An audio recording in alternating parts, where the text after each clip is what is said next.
Hi, this is Danelle. I'm a Learning Skills Advisor with SALS at Durham College, and I'm here to talk to you today about how to transition to being an online learner. With the decision to shift to online learning, students are adjusting to living arrangements and other aspects of life. Everyone will have to work together to adapt. You, your classmates, your professors, your family, or roommates. Be patient with yourself and others during this adjustment. Being on campus often grounds us for academics and provides structure to our day. One of the big ideas to keep in mind right now is that you will need to create structure for yourself so that you succeed as an online learner. Online learning has different expectations and pressures from in-class learning. You can expect more reading, less contact with classmates, and the need to be self-disciplined. I'm going to provide a few suggestions and considerations to help you create structure and feel prepared as an online learner. This video will take a few minutes to watch, but doing so will save you time later on. Determine which device you will use for online learning. Laptops, tablets, or cell phones may be good tools, depending on the needs of your courses. Consider whether you will need access to a webcam, microphone, or speakers, and test these devices in advance. Make sure you will have access to reliable internet before joining online classes. If you are concerned about your internet access, email your professor as soon as possible so that they know you may have trouble accessing your course materials. If you have an exceptionality, connect with your accessibility coach to ensure your accommodations are being met with this shift to online learning. Choose a tool to keep track of your due dates and daily to-do lists.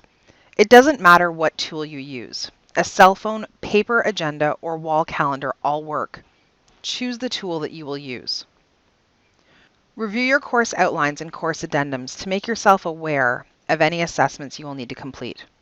Some assessments and due dates may not change, but others might, and you want to be on top of this. Once you have the updated information, record it in your time management tool. Block off time in your calendar to work on specific courses. Whether your professors live stream your class or they post content that you can work through at your own pace, it's best to keep to your original class schedule as much as possible, and then add a couple of hours for each course in addition to that. Learning online can feel more time-consuming than learning in class because you will have more reading and written responses. It's better to block off too much time for a course than not enough.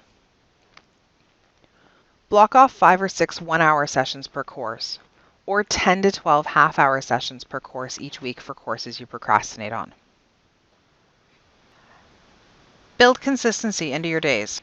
Get up at the same time each morning and check DC Connect and DC Mail so that you are up to date with course announcements. Have weekly and daily to-do lists so that you know what you need to accomplish each week to complete your courses. Keep in mind that you still need to plan for meals, laundry, and cleaning, so don't forget to add personal and household tasks to your list. Schedule time to spend with family and friends. Phone and video chats are a great way to stay connected. By scheduling social time, it will help you to focus on getting work done, and it will let your loved ones know that you care about them but are prioritizing schoolwork. Schedule time for relaxation and self-care as well. This is more important than ever with all the changes in our lives right now. If you are living with other people, like family or roommates, you'll want to talk with them about how you can support each other through this adjustment. It's a good idea to have this talk as soon as possible. Some things to discuss include how much time you need to devote to coursework and the types of tasks you'll be doing. You may need a quiet space, a microphone, and speakers to take part in class discussions. The people around you will be able to support you better if they know what you need in advance.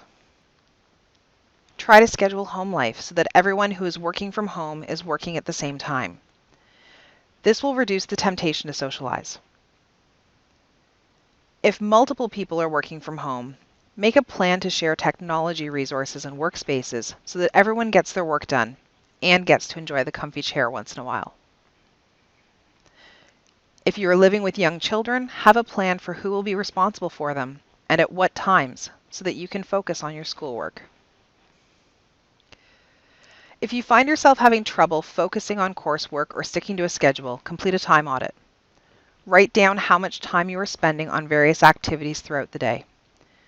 Seeing on paper how you spend your time can help you identify your black holes of time so that you can avoid them until your work is done. For example, if you notice you can't watch just one episode of a TV show, avoid watching TV until evening. Set up a study space where you can keep your learning materials close by.